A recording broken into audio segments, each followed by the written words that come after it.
this is an iHeart podcast. Guaranteed human.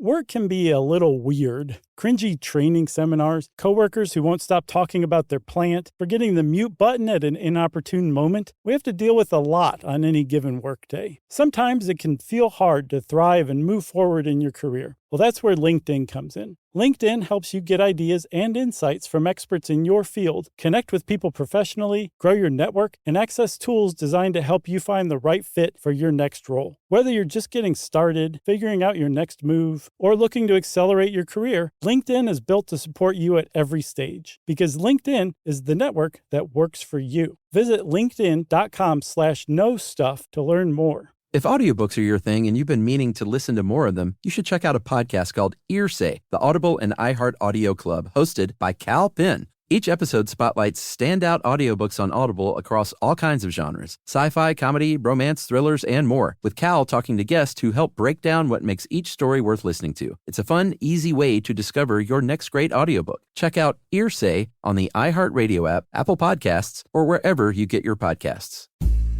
Hi, everybody. Chuck here. Good morning or good afternoon, wherever this finds you on your Saturday. Hope you're enjoying yourself. And I have a nice selection for you from July 2011 for this Saturday Select. Was Malthus right about carrying capacity? What is that all about, you say? What am I talking about? Who is this Malthus? Well, all the answers are right here. It's a really interesting one. And here's what I say. If you don't know what any of those words mean, aside from was, right, and about, then listen right now, because you're about to learn something cool. July 9th, 2011, was Malthus right about carrying capacity? Welcome to Stuff You Should Know from HowStuffWorks.com.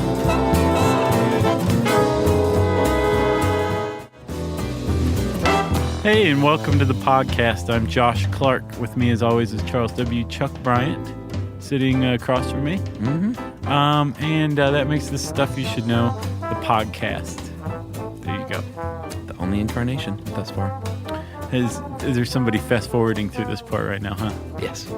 So Chuck, right? Mm-hmm. It is Chuck? Yes, still. Have you noticed how often I say right? Yeah. It's mind-numbing. Plus, someone will write in and say, do you know you say right all the time? And Or- Chuck says, Or it sounds like I'm eating hard candy all the time. I know. That's not the case. You've never eaten anything in here. I can attest to that. Yeah, I'm overly salivatory. Okay? Yes. Chuck, as you know, I was a student of anthropology. Yeah. Still consider myself Sure. such. And I first came upon this term called carrying capacity when I took this life-changing anthropology class. Right? Mm-hmm. And I don't remember the teacher's name anymore, but he was awesome. He introduced me to probably my favorite article or essay of all time, The Worst Mistake in the History of the Human Race, right, by Jared Diamond. Awesome stuff. By Dustin Diamond? By Mike Diamond. Okay. By Jared Diamond, Oh, the guy sure. who wrote Collapse and Yeah. Guns, Germs, and Steel and stuff. That's required reading, in my opinion. Yeah. I just think you should, that essay, not necessarily his books. Okay. But I was also introduced to carrying capacity, and there was this really cool video he showed us to get the point across, and it's just a map of the world, right? And there's red dots. It shows population growth. Yeah. And each red dot equals, I think, 1 million people. Mm-hmm. And so it starts out in Africa, in Ethiopia, I believe, the cradle of humanity. Sure. And it starts there, and very slowly. There's it's time elapsed, obviously. Yeah. So the years go by like that. Yeah. And the red dots start appearing very slowly, start moving out of Africa, spreading to Asia, to Europe, all that, and then it starts to pop up around North America and South America, and then all of a sudden you get to the I think like the 16th century, maybe a little later, the Industrial Revolution, and all of a sudden this map just goes red, and it's really jarring. It really gets the point across that like how quickly population has grown in the world and the impacts of it. That's why he coupled this with carrying capacity, because it's like, well, yeah, population growth, who cares? Then you say, oh, well, there's a limit to the amount of resources we have, and that limit is called the carrying capacity of Earth, meaning how much Earth can sustain human life. And there's supposedly a point to it, right? Yeah. I got some stats. There's my intro. That was great. Take it from here. Here's a couple of stats, Josh. Okay. The United Nations Population Division estimates, because 5 babies are born every second, and 80... 5 right there. It's 10. Oh, 15. man. You hear all that crying? All that poop? Yeah. The world is going to have 7 billion people by year's end, they think. 7 billion. Yeah, we're at 6.92 and change right now. Yeah. So, I mean, we're close. And to illustrate your point there about the red dots spreading like a disease that is humans, Yeah? fewer than 1 billion people in 1800. Yeah, it was like 800 million? 1800, dude. I mean, it seems like ancient history, but it ain't that long ago. Yeah. 3 billion people in 1960, and only 6 billion people as recently as 1999. Yeah. Between 1950, Chuck, and 1990, the global population doubled from 2.5 billion to 5 billion. That is crazy. And behind this, that's what they call exponential growth. Yes. It's not just adding like 1 million people a year. Slow and steady, you're adding a fixed number. Yeah. You're adding, populations doubling in 40 years. That's exponential growth. And that is the basis of what a guy named Thomas Robert Malthus, an 18th century English clergyman, predicted in his essay, an essay on the principle of population, basically saying human growth is exponential. We have a big problem because the growth of food is not. It's linear. That's right. And we're in trouble eventually. Yes. And he was fairly controversial at the time. He was debated by a lot of people, one of which was this dude named William Godwin. And he had a theory called the perfectibility of society, which is basically, no, dude, we're humans, and no matter how much we grow, we will be able to counter that with advances in technology to allow us to grow. So they debated like crazy. Godwin subsequently was one of the first proponents of anarchism. And Malthus talked about eugenics way back then, before it was eugenics. He said, I could see something like this being possible, but he said it's probably not something we should do. And he also, incidentally, was one of the first people to support or popularize the economic theory of rent. Really? Yeah. Well, he was just all over the place, wasn't he? Well, but it all kind of ties into population, because eugenics tied into it because he was talking about controlling population. Sure. And rent, he theorized, was only possible with a surplus of resources. Yeah. Which allows you to own a second place and rent it, right. I guess. Or rent a tool, or whatever people rented back then. So what Malthus is talking about is generally classified as economics. Yeah. Right? But it's also, it stretches into all sorts of dirty, nasty little areas like greed, ecology, population control, so eugenics, family planning, abortion, infanticide, all sorts of stuff that it has a lot of implications, far-reaching implications, right? Yes. And so I didn't realize that there was somebody who was a contemporary of him that argued like, no, humans will use technology to outpace this Malthusian curse is what it's called, right? Yeah, there was more than Godwin. There was a few people too. I didn't realize that it was at the time. Yeah. But I know that over the centuries, people have been like, Malthus, that was a great idea, but you really missed the mark, and we're going to use you as an example of how badly somebody can get it wrong, right? Yeah. Because it wasn't just technology. There's another aspect of it called the demographic transition, which is basically as we get better with this technology, one of the things we come up with is birth control. Right. And while our mortality rates are lowering, so too are fertility rates. Right. And we eventually come to this thing called the replacement rate, which is 2.1 children per household, leads to zero population growth. Right. And I think they said in Western Europe the number was 1.4 in the late 90s. Like, some people are afraid that Malthus was correct at this point, and other people say that, like in Europe and Asia, they worry about the opposite because, they have the problem over there that there are not enough young people to take care of the retirees one day. Exactly. It's negative population growth. So who's right? They do estimate who they is, I don't know, but it just said researchers estimate that population's not going to level off until mid-century at about 9 billion. Well, that's at best. If we do level off, we could continue to keep growing. The rate we're at now, the replacement rate that leads to zero population growth, which is 2.1. Right now we're at 2.6 worldwide. And with Africa skewing us the other way, sub-Saharan Africa has about a 5.1 fertility rate, which means for every household, there's 5.1 children born. Does that 0.1 child, you always feel so bad for him. It's just a knee down, on one leg. But if we can get to zero population growth, then we're not going to really have to deal with the Malthusian curse possibly ever. Right. But we're not. And that's one thing that Malthus didn't account for is things like as societies become more educated, fertility rates tend to drop dramatically. Sure. So that's another way to put it off too. So he was scoffed at. Like you said, there's a lot of people out there who think he missed the mark. But people have been doing a little bit of math lately and have figured out that it's entirely possible that he's right, that somewhere down the line he's right. Yeah, and at the basis, we should say of Malthus's whole thing is a lack of food and water, really. I mean, we need air, food, water, shelter, and all that stuff. But what he was mainly centered on was eventually the food growth will not match up with the population growth. And 1 billion people go hungry every day already. So some might argue that that's already the case.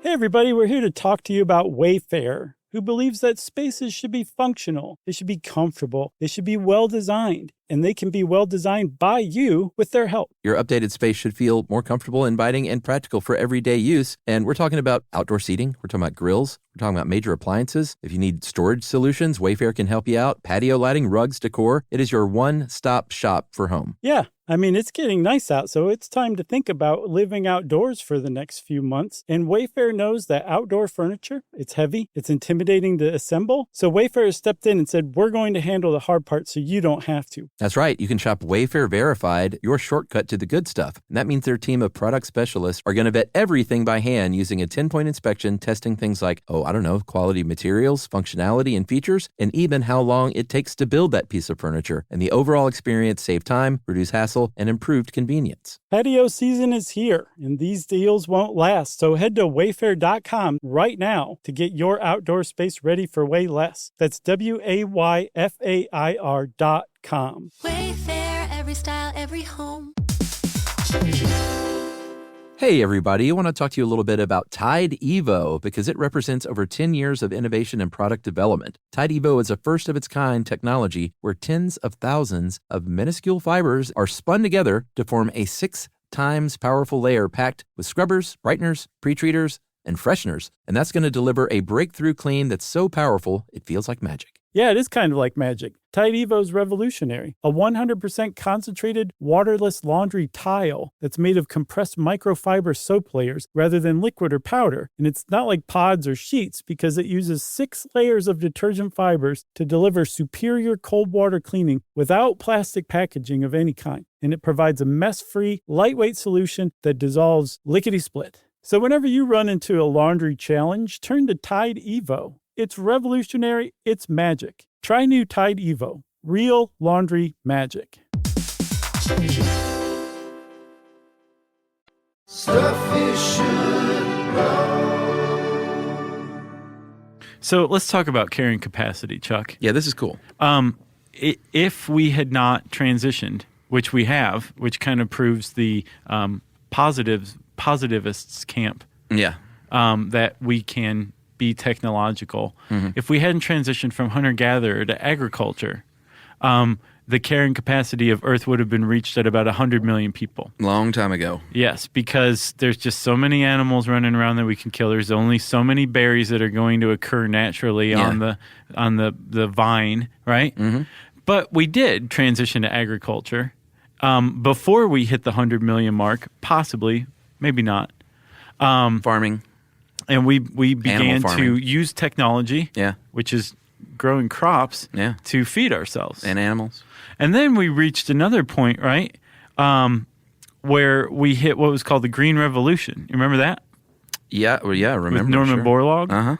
Uh-huh. Where there was a lot of people who were saying about 1 billion people are going to die because we're not going to be able to provide food for all the people here. Right.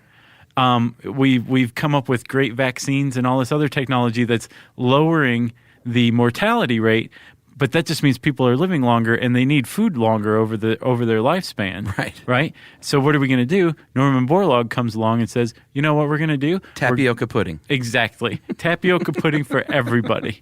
For the elderly. And a Care Bear in every garage.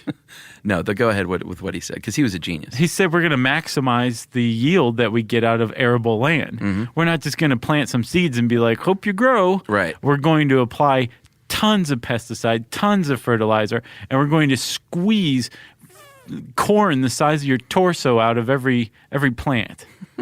Right? Yeah, he wasn't some awful mad. Makes him sound like some awful mad scientist, though. In the eyes of a lot of environmentalists, that's true. Well, I mean, think about all the runoff, all the soil depletion, all this stuff. Didn't he also win a Nobel Prize? Sure. Yeah, he's credited with saving that billion people that were predicted to starve because he came in just in time because the earth would have reached this carrying capacity for agriculture. Right. So we've had at least 2 different events where we were able to leap forward through technology and avoid the Malthusian curse, right? Yes. So there are people out there who say, well, we're going to avoid it again, but what will that be? Sure, and come up with another one. So I'm sorry, Chuck, we would have hit the carrying capacity at 100 million were we hunter-gatherers, right? Yeah. So what are the predictions now? Well, they say, and this is what I think is really interesting and completely sad, is that we have a potential carrying capacity of 2 billion to 40 billion. Mm-hmm. We're clearly past the 2. Yeah. So one might ask, how can it be that big of a range? And the answer is lifestyle. And here's a very sad stat. If the entire earth lived like middle-class Americans, not the super rich, who, probably consume more energy and the like than your average human, just regular middle-class American folks consume about 3.3 times the subsistence level of food and 250 times the subsistence level of water, clean water. Yeah. And that means the earth, if everyone was like us, the earth could only support about 2 billion people. So what's going on is 25% of the earth is consuming, I don't have the percentage, but the other 75% of the earth is left with what's left. Right. Which is really, really crappy. It's just a disparity in the allocation of resources and what's consumed. So that's why it can be a range of 2 billion to 40 billion because of the different lifestyles. If everyone lived like the 25%, there would be plenty for everyone and no one would be starving. No, if everybody lived like the 25%, we would be... No, like the 75%. Right. Sorry. Well, that's where the 40 billion number comes in. I've seen 30 and I've seen 40 on the high end for the carrying capacity, and that's where every square inch of arable land is being cultivated to its maximum yield, right? And all people live in high rises that are as high as we can build them right now, right? And we're mining asteroids for minerals and all that. We're no longer going to the Earth. We're going to outer space. Like terraforming Mars, maybe? Possibly. Don't think that shouldn't have started about 50 years ago, right?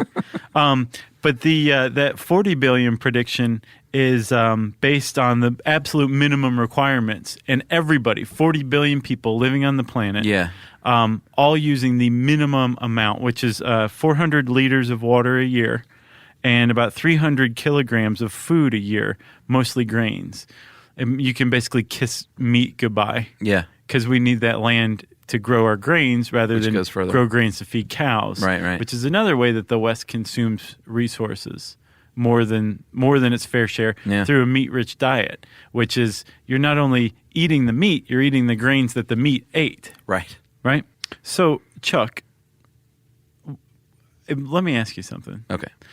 If you went home and turned on your tap and there was hot water and it was flowing and it was as much as you liked, right? Would you care how you were getting that? What do you mean, how it was being delivered through my faucet? Yes. Is this a trick question? No, it's not. Let me rephrase. Okay. If you went home and I'm turned afraid on, I'm answering it wrong. and turned on your hot water, and there was as much hot water as you wanted, Yes. and you knew it was coming from a sustainable source, would you care? If it was sustainable? Yeah. I guess not, but I'm kind of like a water saver, so. You're a water saver. What if you knew you didn't really have to save water because it was so sustainable? You wouldn't care. No one cares as long as we have Sure, the okay. luxuries that we're afforded. Yeah, I see your point.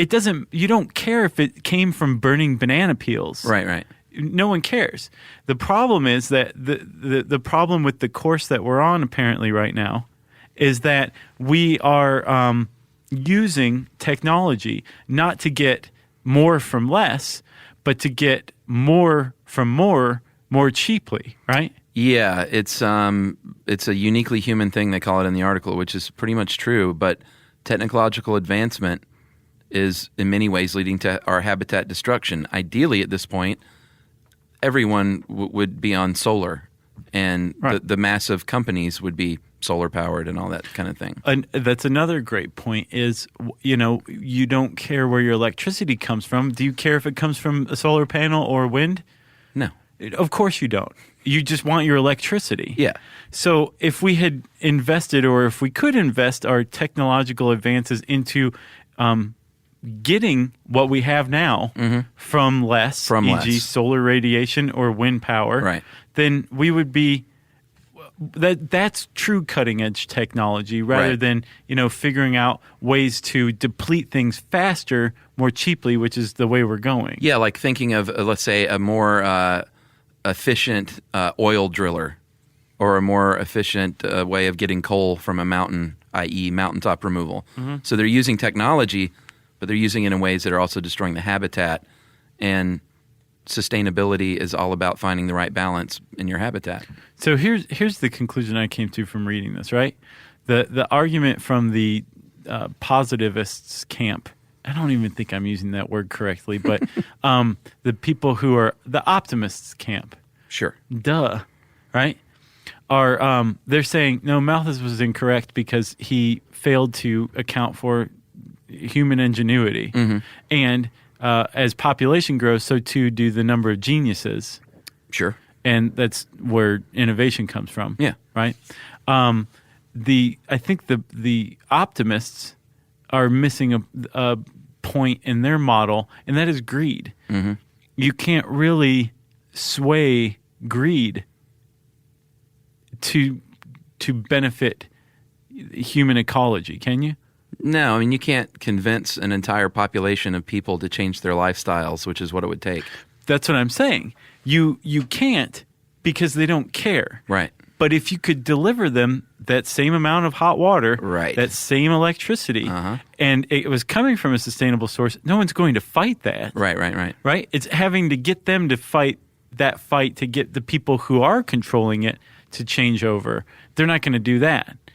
So there's that fatal flaw in that model that the gloom and doom camp has over the optimist camp, and that they don't account for greed. Yeah. Have you ever seen Who Killed the Electric Car? No, I never did. I encourage people to see that. That's Yeah. pretty scary. The EV1 was, I mean, I don't know if you remember, but the EV1 was ready to go. There were TV commercials. You can look up EV1 commercial on YouTube, and they were running them on television. Electric cars are here. They're not coming. They are here. And boom, it was gone. Really? Yeah. I'll check it out. And I'll give you a few guesses as to why it left so quickly. I think I can And not come only up were with they it. gone, dude, they literally gathered them all up and crushed them. Really, like so many E.T. Atari game cartridges. Exactly.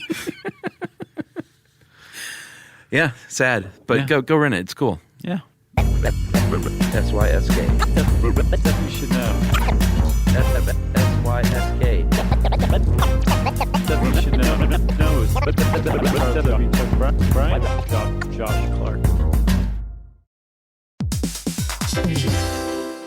Hey, everybody. I want to talk to you a little bit about Tide Evo because it represents over 10 years of innovation and product development. Tide Evo is a first-of-its-kind technology where tens of thousands of minuscule fibers are spun together to form a 6 times powerful layer packed with scrubbers, brighteners, pretreaters, and fresheners, and that's going to deliver a breakthrough clean that's so powerful it feels like magic. Yeah, it is kind of like magic. Tide Evo's revolutionary. A 100% concentrated, waterless laundry tile that's made of compressed microfiber soap layers rather than liquid or powder. And it's not like pods or sheets because it uses 6 layers of detergent fibers to deliver superior cold water cleaning without plastic packaging of any kind. And it provides a mess-free, lightweight solution that dissolves lickety-split. So whenever you run into a laundry challenge, turn to Tide Evo. It's revolutionary, it's magic. Try new Tide Evo. Real laundry magic. Introducing the all-new Mazda CX-5, featuring more connection. Hey Google, where's the nearest Pilates class? Safety that has your back. More discovery on the scenic routes. More passion in the details. And more control in changing weather. The all-new Mazda CX-5. More to move every side of you. See it in 5 films at MazdaUSA.com/5sides. Google is a trademark of Google LLC. Sequences shortened and simulated. Stuff you should know. And Powerful lobbies out there. what else you got? I got nothing, man. This is a good one to chew on for people, I think. I think so too. We just encourage people like we always do, just to, we're not saying, quit your job and go like build solar panels for a living and live on a wind farm. You can do that. That'd be awesome. But little things, little positive steps. Save a little water, save a little power. I disagree, man. What? I don't think the onus is on the people. I think the onus is on the people who are misdirecting technological advancements. I'd say it's on both. I disagree. You don't think the onus is on the people to conserve? No. Wow. I think it is. I think we've put it on the people, but I don't think it's going to make enough of an impact. All right. I think it's on the policymakers. That's who I think it's on. I think it's on both. Okay. Well, that's a debate to be played out on Yes. the Facebook page if you ask me, right? Yeah, man, we should set up a forum. So if you want to learn more, type in "Has the Earth reached its carrying capacity?" or Thomas Malthus, Malthus, in the search bar at howstuffworks.com. It'll bring up some pretty cool stuff. Yeah. Well, then that means it's time for listener mail. All right, Josh, I'm going to call this How to Make My Teenage Son Listen to Your Show from Portland, Oregon. Hi, guys, and Jerry. When you have a teenager, you will quickly learn that you can't just tell them what to do and expect them to do it. I remember those days. It's so frustrating because as a parent, you know that your kid will love something and get lots out of it, but you can't come right out and say it, or they will never, ever try the thing you told them to try. For example, your podcast. I knew for a fact, like I know that it will rain in Portland, that my 13-year-old son Ethan would really love Stuff You Should Know. Because I love the podcast, I've turned other people onto it and they love it, but I knew I had to be sneaky in order for my son to give it a try. Ethan is a fencer, and at the time was also working on a research project about Renaissance jousting and tournaments. So one Saturday I was working in the kitchen. I played How Knights Work to catch his interest. Every time he came in the kitchen, I'd hit play. When he'd leave, I'd hit pause. I would figure he would just think, man, these guys take a long time to finish a sentence. He would hang around the kitchen longer and longer each time, and I could tell I almost had him on the line, like I was noodling. Although, you would say I had him on the arm. Yeah. There's no line. When it was over, he said he already knew everything you talked about in the podcast, but I could tell he was intrigued. Then I hit him with the Scooby-Doo show, and that was it. You had another fan.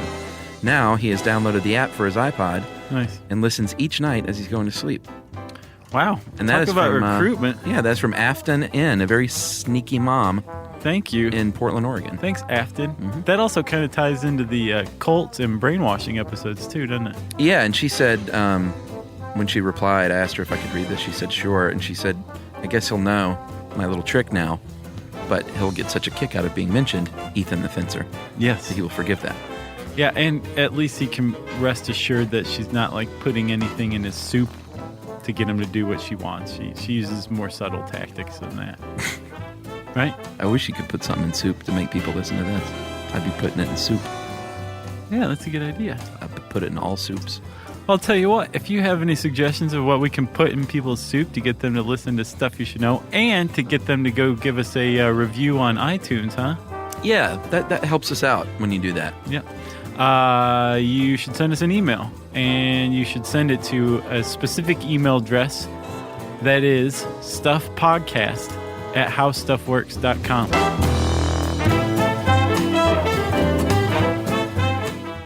When it comes to small business, people want to talk to people, not bots, not voicemail. Your customers or clients want a real human connection, and that's exactly what they get with Ruby. Ruby is the virtual receptionist company that takes care of your callers when you're unavailable, in the middle of something, or just don't want to pick up. They can answer, screen, and transfer calls, as well as take messages, collect payments, book appointments, and more. All while saving you time and making the people you serve feel special. It's available 24/7, 365 days a year, and is 100% based in the U.S. See how it works at ruby.com, or better yet, give them a call at 844-900-RUBY. The next time you end up with something on your shirt, don't turn to your usual detergent. Check out Tide Evo. Tide Evo represents over 10 years of innovation in product development. It's a revolutionary 100% concentrated waterless laundry tile made of compressed microfiber soap layers rather than liquid or powder. It's not pods, and it's not sheets. It uses 6 layers of detergent fibers to deliver superior cold water cleaning without plastic packaging. It's mess-free, lightweight, and dissolves quickly. Try new Tide Evo. Real laundry magic. This is an iHeart podcast.